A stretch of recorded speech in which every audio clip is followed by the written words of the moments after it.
Alright, gonna start an unboxing video of the Micsig ATO1104 4-channel tablet standalone oscilloscope.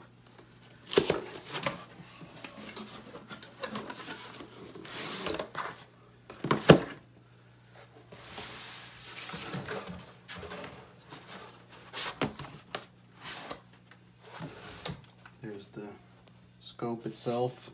Looks pretty good. All the B and C connections right there. Little kickstand right here.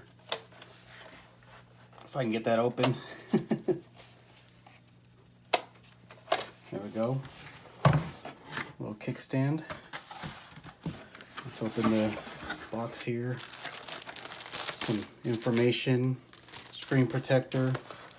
That's nice. Bunch of B and C cables. Hopefully these are good. 4 of them, 4 channels. Alligator clips. Some probes, caps for the B and C connections on the tablet. Little handle there. Not really sure what these are, but I'll figure that out. Little tool. Basically that's it. That's what came in the package. I'll probably have another video as far as it working.